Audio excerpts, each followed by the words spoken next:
Hello everyone, very good evening. So I hope आप सब अच्छे हैं, मजे में हैं।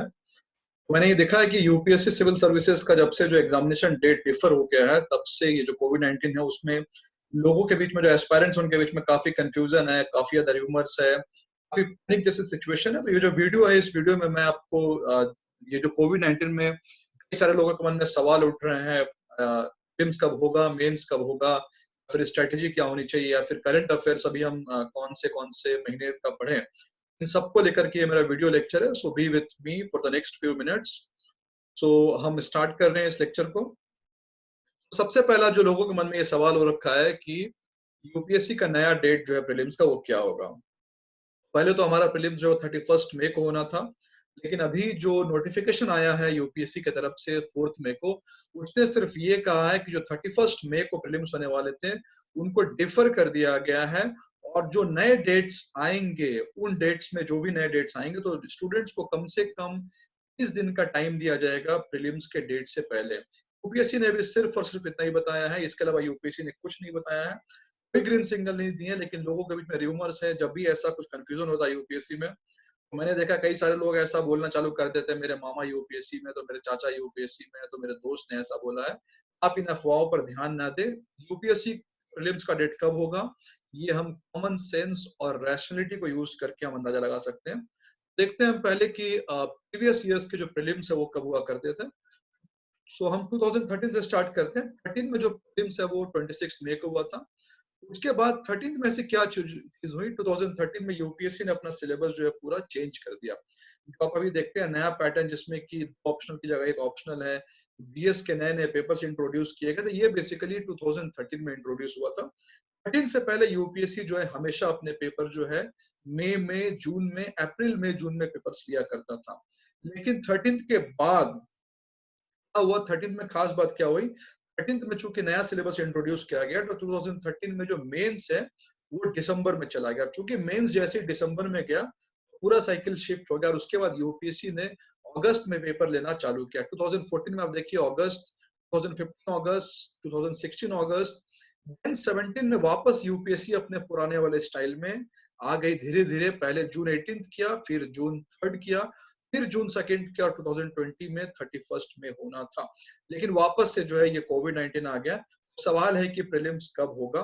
यूपीएससी का अगर हम ये बैकग्राउंड देखें, ट्रैक रिकॉर्ड देखें, तो चांसेस है कि यूपीएससी अगस्त में आपका प्रीलिम्स एग्जामिनेशन लेगी। फैक्टर क्या है उसका, सबसे पहला फैक्टर तो ये है कि चूंकि अगस्त में यूपीएससी रूटीन में, इस टाइम टेबल में यूज टू है। सेकेंड फैक्टर ये है कि यूपीएससी में एक खास बात ये है, यूपीएससी हमेशा कभी किसी भी हाई कोर्ट या सुप्रीम कोर्ट के केसेस में पढ़ना नहीं चाहेगी। So UPSC will always play the safest game. Safest game क्या है, अगर अभी मई का महीना चल रहा है, जून में क्या होगा पता नहीं, जुलाई में क्या होगा पता नहीं, हो सकता है अगस्त में चांसेस है कि प्रीलिम्स अगस्त लास्ट वीक या फिर सितंबर फर्स्ट वीक में ये हो जाए। Again I am saying this is a purely perfect guess by the use of common sense and rationality, और इसका कोई ऐसा इनसाइड इन्फो वगैरह से लेना देना नहीं है। उसका लोगों के मन में एक और सवाल है कि क्या यूपीएससी पूरा का पूरा सेशन कैंसिल कर देगी। कोरा में कई लोगों ने मुझसे सवाल किया कि क्या यूपीएससी साल का पूरा सेशन कैंसिल कर देगी। कुछ लोगों ने जवाब ये भी दिया कि नहीं, यूपीएससी का सेशन आज तक कैंसिल नहीं हुआ तो कैंसिल नहीं होगा।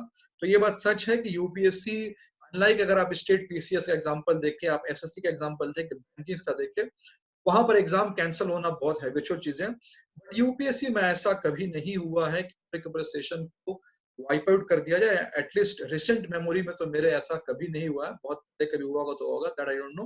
रिसेंट मेमोरी में ऐसा नहीं हुआ। लेकिन अभी जो चीजें हम इंडिया में देख रहे हैं, ये सब कुछ पहली बार हो रहा है। किसी ने कभी नहीं सोचा था कि ऐसा हिस्टोरिकल लॉकडाउन भी आएगा, तो पूरा का पूरा देश बंद हो जाएगा। इलेक्शंस इनफैक्ट जो है कैंसिल हो रहे हैं, कई स्टेट्स में इलेक्शन है वो भी कैंसिल हो रहे हैं।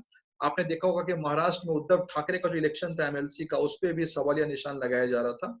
तो यूपीएससी वैसे तो सेशन कैंसिल नहीं करता है, लेकिन rarest of rare case, the last resort, और we can say act of the god, UPSC इस सेशन को कैंसिल कर सकती है।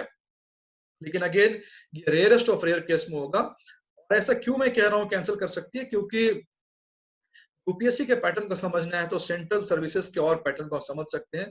जैसे कि एक तो स्टेट पीसीएस हो गया, जो कि यूपीएससी को काफी कॉपी करता है। उसके बाद एसएससी हो गया, और भी अदर सेंट्रल लेवल के एग्जामिनेशन हो गए। इसमें क्या होता है, जब भी ऐसी बात आ जाती है लाइक केस हाई कोर्ट में चला गया, वैकेंसी में कुछ प्रॉब्लम आ गई, रिजर्वेशन पे कुछ इश्यू हो गया, तो नॉर्मली क्या होता है ऐसे पेपर्स कैंसिल हो जाते हैं। और लेकिन इसमें खास बात ये है कि अगर ये पेपर कैंसिल हुआ, इससे आपको कोई फर्क नहीं पड़ने वाला है, क्योंकि अगर 2021 में ये वापस से होता है, 2020 का जो वैकेंसी है वो 2021 में ऐड हो जाएगा। और जो एलिजिबिलिटी है यानी कि जो डेट ऑफ बर्थ देखा जाता है फर्स्ट फर्स्ट अगस्त 2020, वो भी कैरी फॉरवर्ड हो जाएगा। यानी यूपीएससी इस बात का ध्यान रखेगी ना तो वैकेंसी पर असर पड़े, ना किसी के फ्यूचर को असर पड़े। असर बस यही होगा कि आप अगर 2020 में क्वालिफाई करने जा रहे थे, you will qualify in 2021. This is the only thing that is going to happen. Again, I am saying this is a perfect guess based on the uh, track record of other PCS examinations and all. but ऐसा rarest of rare case में होगा। इसके बाद एक सवाल ये आ रहा लोगों के मन में कि भाई प्री और मेंस के बीच में कितना गैप होगा, क्योंकि नेचुरली लोगों को लग रहा है कि प्रीलिम्स का डेट अगर इधर उथल पुथल हो रहा है तो मेंस का डेट भी इधर उधर होगा। जाहिर सी बात है, प्रीलिम्स का डेट अगर बढ़ा तो मेंस का डेट भी बढ़ेगा। अब गैप कितना होगा, गैप देखने के लिए हम देखते हैं 2013 में प्रीलिम्स और मेंस में 6 मंथ का गैप था। 2014 में ये गैप हो गया 4 मंथ से थोड़ा सा कम, 15 में भी 4 मंथ से थोड़ा सा कम, 16 में भी 4 मंथ से थोड़ा सा कम, 17 में 4 मंथ से थोड़ा सा ज्यादा। यानी कहीं ना कहीं पिछले 6 साल में यूपीएससी जो है वो 4 मंथ के आगे पीछे घूम रही है। 2019 में ये गैप जो है 3.5 मंथ्स का था, यानी 4 मंथ से भी कम हो गया। हम ये एक्सपेक्ट कर सकते हैं कि यूपीएससी 2020 में नेचुरली मेंस और प्रीलिम्स के बीच का जो गैप है वो कम हो सकता है, क्योंकि मैंने आपको ये चार्ट से बताया 6 मंथ्स 4 मंथ्स 4 मंथ्स के बाद डायरेक्ट 3.5 मंथ्स आ गया। लेकिन किसी भी हालत में कम से कम 2 महीने का गैप तो आपको मिलेगा ही मिलेगा, क्योंकि प्रीलिम्स के बाद 1 महीने तो रिजल्ट्स में आ जाएंगे। बहुत फास्ट भी यूपीएससी ने किया, तो 1 महीने का टाइम लेगा और 1 महीने आपको मेंस का डेट दिया जाएगा, टाइम टेबल दिया जाएगा। इन एनी केस 2 मंथ से मान के चल सकते हैं। अब मैं आपको 2 महीने क्यों कह रहा हूँ, because we should be prepared for the worst phase. Worst phase के लिए हमें प्रिपेयर होना पड़ेगा। अगर हम 2 महीना मान करके चलेंगे और मान लीजिए हमें टाइम 3 महीने मिल गए, 4 महीने मिल गए, तो हमारे लिए एडवांटेज है। But we will prepare ourselves assuming the fact that UPSC mains में इस बार 2 से 2.5 महीने का गैप जो हमें मिलने जा रहा है। अब आते हैं हम स्ट्रैटेजी पे। चूंकि कोविड-19 ने सब कुछ जो है स्टेटस को पे में रख दिया है। सारा स्टूडेंट जो है वो पैनिक में थे, वो तैयारी कर रहे हैं। स्टूडेंट कई साल से तैयारी करते हैं। स्टूडेंट्स ऐसे हैं जो कि जॉब जो वर्किंग है, उन लोगों ने लीव लिया होता है अपने ऑफिस से कुछ टाइम के लिए। कई सारे बच्चे जिनको फाइनेंशियल प्रॉब्लम भी होता है, रहने की प्रॉब्लम होती है, कॉलेज के कुछ ऑब्लिगेशंस होते हैं, एकेडमिक प्लानिंग होती है, सारा का सारा प्लानिंग इससे जो है इधर उधर हो रहा है। इसलिए नेचुरली जो है पैनिक होना आपको पैनिक होगा ही स्टूडेंट। लेकिन यहाँ पर हमें काम होकर के काम करना पड़ेगा, हमें फुल माइंडसेट से चलना पड़ेगा। अपनी स्ट्रेटेजी को हमें जो है अकॉर्डिंगली चेंज करनी पड़ेगी, तभी हम इससे इफेक्टिवली डील कर सकते हैं। मैं आपको स्ट्रेटेजी बताता हूँ कि सबसे पहला तो ये कि आप क्या कीजिए, जिन लोगों ने अभी तक कोई ब्रेक नहीं लिया, आप 2-3 दिन 4 दिन 5 दिन का ब्रेक ले लीजिए। तो यूपीएससी से दूर हो जाइए 2-4 दिन के लिए। 2-4 दिन आपको जो अच्छा लगता है, आपको डायरी लिखना अच्छा लगता है, डायरी लिखिए। आपको अपनी बायोग्राफी लिखनी है कि इतने साल तक मैंने क्या किया, आगे की प्लानिंग क्या, वो कीजिए। आप स्केच कीजिए। आप अपने पुराने स्कूल कॉलेज के सारे दोस्तों को फोन मिलाइए, आप फैमिली के साथ टाइम मिलाइए, आप कुकिंग कीजिए, कॉफी बनाइए, कुछ भी कीजिए। आप 2-3 दिन का कंप्लीट ब्रेक लीजिए यूपीएससी से। अपने आप को थोड़ा उस रिचार्ज मोड में रखिए, ताकि आपका माइंड जो है बिल्कुल फ्रेश हो जाए और नए सिरे से आप जो चीजों को देखना चालू कर दें। इसके बाद जो सवाल सबसे पहले उठता है वो उठ रहा है करंट अफेयर्स में। सवाल ये उठ रहा है कि भाई करंट अफेयर्स जो है हम कितना पढ़े और कितना नहीं पढ़े। करंट अफेयर्स में लोगों को बहुत डाउट हो रहा है कि किस महीने तक का पढ़ना है। नेचुरली प्रीलिम्स के लिए करंट अफेयर्स हमें लास्ट 1 साल का पढ़ना पड़ता है, ये बात सबको मालूम है। लेकिन एक बात मैं आपसे पूछना चाह रहा हूँ, मान लीजिए 31 मई को आपका प्रीलिम्स था, आप मान के चल रहे कि मई का आपको नहीं पढ़ना है, क्योंकि 1 महीने पहले माना जाता है कि पेपर सेट हो गया। लेकिन अगर आप मेंस में बैठने जा रहे हैं तो आपको मई का पढ़ना ही है। और अगर आपका प्रीलिम्स नहीं हुआ, आप 2021 में बैठने जाते, अभी आपको वापस से मई का पढ़ना ही होता। यानी यूपीएससी एस्पायरेंट्स के लिए कोई भी मंथ जो है वो गैप नहीं कर सकते हैं। लेकिन नेचुरली बात है कि हम थोड़ा सा करंट अफेयर्स में स्ट्रेटेजी चेंज करते हैं। मैं आपको ये रिकमेंड करूंगा, क्योंकि हमें पता नहीं है पेपर्स कब होंगे, तो आप करंट अफेयर्स वापस से पढ़ना चालू कर दीजिए। आप बैक टू द रूटीन में आ जाइए, यानी कि आप वापस से न्यूज़पेपर जैसा पढ़ रहे थे पढ़ना चालू कर दीजिए। मैं आपको करंट अफेयर्स के लिए एक रिकमेंडेशन ये दूंगा, चूंकि हमें पता नहीं है अगले डेट्स कब है। तो नेचुरली नॉर्मली लोग क्या करते हैं, वो 1 साल का करंट अफेयर्स पढ़ते हैं प्रीलिम्स के लिए। कुछ मार्केट्स में मटेरियल है जो कि 1 साल का पैकेज देता है, उसको पढ़ते हैं। तो अब वापस से उस 1 साल के पैकेज के बाद आप क्या कीजिए, आप वीकली करंट अफेयर्स में आ जाइए। वीकली करंट अफेयर्स में क्यों कह रहा हूं मैं आपको, कि 1 साल का तो आपने खत्म किया है, अब हर वीक का करंट अफेयर्स आप पूरा कीजिए और उससे क्वेश्चंस बना लिए। तो इसमें मैं आपको रिकमेंड करूंगा कि जीएस स्कोर जो है, इंडिया की एक प्रेस्टिजियस कोचिंग इंस्टीट्यूट है और यहाँ पर आपको वीकली करंट अफेयर्स हर वीक का मिलता है, और हर वीक के करंट अफेयर्स के बाद में क्विज भी एक होता है। तो आप इसको क्विज भी कीजिए, तो इससे आपका करंट अफेयर जो है ट्रैक पे रहेगा। करंट अफेयर से दूर मत होइए, न्यूज़पेपर जैसा आप पढ़ रहे हैं पढ़ते रहिए।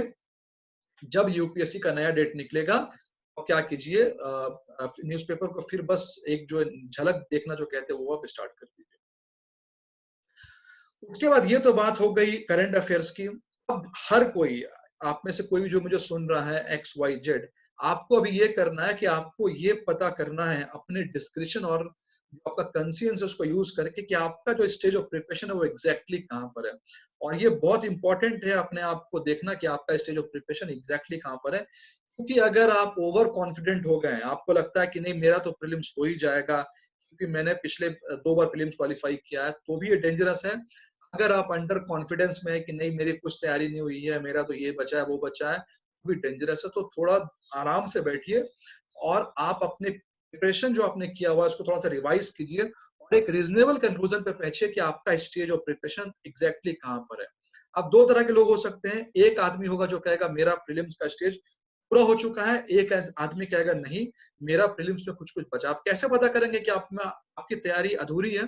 सबसे बेस्ट पैरामीटर जो होता है तैयारी को देखने का कि आपकी तैयारी कितनी अधूरी है, आप क्या कीजिए, प्रीलिम्स के पहले नेचुरली आपने एक ना एक ऐसा प्लानिंग का कुछ अपना बनाया होगा कि मुझे जनवरी के महीने में करंट अफेयर्स करना है, मार्च के महीने में ये करना है।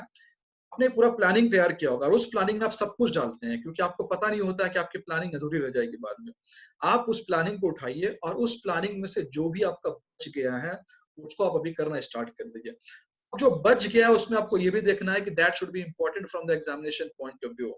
यानी कि मान लीजिए आपका बायो बच गया है, लेकिन बायो यूपीएससी में इतना आता नहीं तो उस पर टाइम वेस्ट करने की जरूरत नहीं है। लेकिन आपने आर्ट एंड कल्चर छोड़ा है तो आर्ट एंड कल्चर पढ़ना स्टार्ट कीजिए। आपने इन्वायरमेंट छोड़ा है तो इन्वायरमेंट पढ़ना स्टार्ट कीजिए। आपने कोई इकोनॉमिक सर्वे छोड़ दिया है या फिर आपने लास्ट ईयर के पेपर छोड़ दिए थे या फिर आपने जो टेस्ट सीरीज अटेम्प्ट किया था उस टेस्ट सीरीज को रिवाइज करना आपका छूट गया था, ऐसा कुछ भी अगर आपका छूटा है तो आप उस अधूरे काम को अभी इस वक्त में पूरा कीजिए। पैनिक में रहने से काम नहीं चलेगा, इसको आप यूटिलाइज कीजिए। एक और बात है, अननेसेसरी नए सोर्सेस ऐड मत कीजिए। अगर इन्वायरमेंट आपने किसी एक पर्टिकुलर बुक से पढ़ा है और आपको अभी किसी ने बोल दिया नहीं शंकर आईएएस उठा कर पढ़ना चालू करो, तो इस पे मत आइए, it can be very dangerous. क्योंकि प्रीलिम्स का डेट कभी भी आ सकता है और अननेसेसरी जो है आपकी जो तैयारी है पूरा जो है इधर उधर डगमगा जाएगी। जो बच्चे जो प्रीलिम्स के लिए आज के टाइम पे पूरी तरह से तैयार है, उनको लगता है नहीं मुझे पढ़ने की कोई जरूरत नहीं है, मैं फिट हूँ, या कुछ बच्चे जिनका बचा हुआ वो कुछ टाइम बाद से 2 वीक के बाद तैयार हो जाए प्रीलिम्स के लिए, ऐसे बच्चे क्या करें, वो अपना डेली शेड्यूल जो है, जो डेली उनका जो शेड्यूल बनता है उसमें 2 चीजें करें। सबसे पहला तो प्रीलिम्स ओरिएंटेड और साथ में आप मेंस को भी ऐड करना चालू कर दे। ठीक है, प्रीलिम्स ओरिएंटेड में आपका आपका जो रूटीन क्या रहेगा, ऑब्वियसली करंट अफेयर्स के लिए डेली न्यूज़पेपर वगैरह पढ़ना चालू कीजिए, वीकली टेस्ट लीजिए, जैसे मैंने आपको बताया बीएससी स्कोर का वीकली करंट अफेयर्स आप फॉलो कर सकते हैं। इसके अलावा आप डेली रिवीजन जो है करना स्टार्ट कीजिए, जो भी आपने पढ़ा था polity, economics, environment, daily revision करना स्टार्ट कीजिए। अगर आप इसके टच से बाहर गए, अगर आपने इसको जरा भी छोड़ा तो ये आपके लिए डेंजरस हो सकता है। प्रीलिम्स अगर 2-3 महीने बाद हुआ तो आपको उस वक्त लगेगा मेरी तैयारी पूरी की पूरी खराब हो गई। So it is very important be in touch. Now the meaning of be in touch is that you should make your preparation in diversified manner.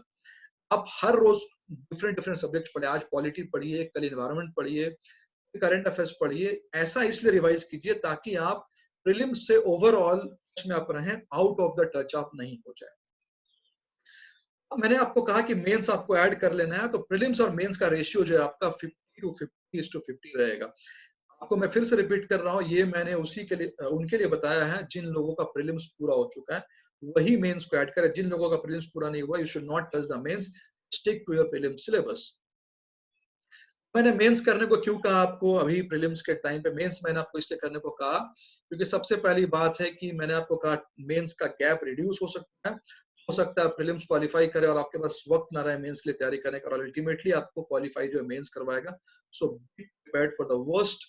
उसके बाद अगर आप मेंस की तैयारी करेंगे तो आपका कॉन्फिडेंस जो है बढ़ता रहेगा, क्योंकि मैंने ऐसा देखा है कि जो बच्चे मेंस की तैयारी करते हैं अलोंग विद द प्रीलिम्स, उनके अंदर में एक कॉन्फिडेंस रहता है कि हाँ, उनके अंदर में कहीं ना कहीं उनका सबकॉन्शियस माइंड उनसे कहता है that you are going to qualify prelims and that is why you are so seriously preparing for the mains examination, right? और उसके बाद ऑब्वियसली हमें जो भी तैयारी करनी चाहिए प्रीलिम्स मेंस इंटरव्यू वो इंटीग्रेटेड करनी चाहिए। इसके लिए भी लॉजिक है।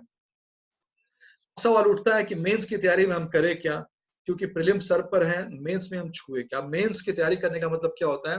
मेंस की तैयारी करने का मतलब होता है ऑप्शनल पढ़िए, राइटिंग प्रैक्टिस कीजिए, नोट्स बनाइए, टेस्ट सीरीज कीजिए, करंट जो प्रोमिनेंट इश्यूज है उसको तैयार कीजिए और स्टैटिक पोर्शंस को आप कवर कीजिए। अब ये बहुत वास्ट चीज है। अब अगेन अगर आप इस वास्ट चीज को अपने स्ट्रेटजी के अकॉर्डिंग नहीं अपनाया, आप में पढ़ सकते हैं। अब मैं आपको ऐसा क्यों कह रहा हूँ, क्योंकि प्रीलिम्स की आपको तैयारी करनी है और आप मेन सिर्फ और सिर्फ एक अपने स्ट्रेटेजी को और मजबूत करने के लिए और अच्छे से तैयारी करने के लिए आपने मेंस को यहाँ पर इंट्रोड्यूस किया है। अदरवाइज आप प्रीलिम्स की तैयारी कर रहे हैं। मेंस आप क्या कीजिए, मेंस में आप ऑप्शनल को अभी मत उठाइए। क्यों मैं कह रहा हूँ, अगर आपने मान लीजिए आज ऑप्शनल को उठाया और अगले 1 महीने तक आपने ऑप्शनल पढ़ा, वापस से फिर प्रीलिम्स का डेट निकल गया, तो आपने जो ऑप्शनल पढ़ा था वो फिर से आप आउट ऑफ टच हो जाएंगे आफ्टर प्रीलिम्स, क्योंकि 1 डेढ़ महीना का वापस से गैप लग जाएगा। इसीलिए किसी ऐसी चीज को उठाइए जो आप अभी पूरा कर सकते हैं, कंप्लीट कर सकते हैं। और ऑप्शनल आप पूरा नहीं कर सकते, ऑप्शनल आपको 2-3 महीने का टाइम चाहिए, नोट्स बनाएंगे आप, सीरीज अटेंड करेंगे, तो इसीलिए ऑप्शनल को टच मत कीजिए, इन चीजों को टच कीजिए।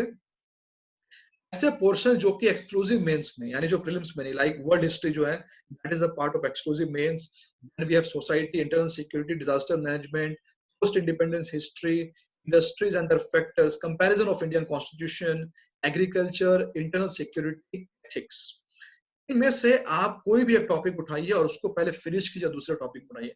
मैं आपको रिकमेंड करूंगा कि आप एथिक्स उठाइए। एथिक्स आप इसलिए उठाइए कि एथिक्स आपका लगभग, मैंने आपको जैसा बताया कि प्रीलिम्स के लिए 30 दिन का टाइम आपको दिया जाएगा जब भी नोटिफाई होगा। एथिक्स आप 1 महीने में खत्म कर भी सकते हैं अगर आपने पहले किया हुआ है। मीन रिवीजन आप कर सकते हैं 1 महीने में, और एथिक्स आपने अगर रिवाइज कर लिया तो 250 मार्क्स यानी जीएस का 1/4 पार्ट आप कवर कर चुके होंगे, and this will give you immense confidence for the mains examination. लेकिन अगर आपका एथिक्स आधा अधूरा है, आप उसमें नहीं पढ़ना चाहते तो कोई बात नहीं, छोटे छोटे टॉपिक्स को उठाइए, लाइक डिजास्टर मैनेजमेंट 2 दिन में खत्म कर डालिए, इंटरनल सिक्योरिटी खत्म कर डालिए। और मैं आपको जो बोल रहा हूँ खत्म कर डालिए, इसका क्या मतलब है, आप कंप्लीट कर डालिए इसको। मान लीजिए आपने इंटरनल सिक्योरिटी उठाया और आपने कोई सोर्स उठाया इंटरनल सिक्योरिटी का, आप क्या कीजिए, उसके नोट्स प्रिपेयर कर लीजिए। What are the factors for internal security, internal security के फैक्टर्स क्या क्या हैं, कौन कौन से नए नए सिक्योरिटी इमरजेंस में है, फाइन, तो लाइक साइबर सिक्योरिटी है, एनर्जी सिक्योरिटी है, या फिर आप सोसाइटी पढ़ रहे हैं तो सोसाइटी के नोट्स तैयार कर लीजिए। Salient features of Indian society, tribals है, विलेज है, फैमिली है, कास्ट है, एक्सेट्रा। यानी कि आप ऐसा कवर कीजिए सोसाइटी की, जब मेंस आपका प्रीलिम्स के बाद हो सिर्फ 1-2 घंटे आपको लगेंगे सोसाइटी को वापस रिवाइज करने में, उसको पूरा 2-4 दिन नहीं देना है। इस स्ट्रेटेजी से आप आगे बढ़िए, पढ़ाई कीजिए, काम रहिए, शांत रहिए, र्यूमर्स में मत पड़िए, ऐसे लोगों के र्यूमर्स में जो आपको बार बार परेशान करेंगे। अच्छे से स्ट्रेटेजी, ये अपॉर्चुनिटी आपके लिए, क्योंकि वक्त आपको मिला है, अगर आपने इसका सही इस्तेमाल किया तो it can be beneficial for you, otherwise ये आपको डेंजरस सिचुएशन में डाल सकता है। So that's all. Thank you very much. You can join my Telegram channel. मैंने यहाँ पर लिंक दिया है। Thank you.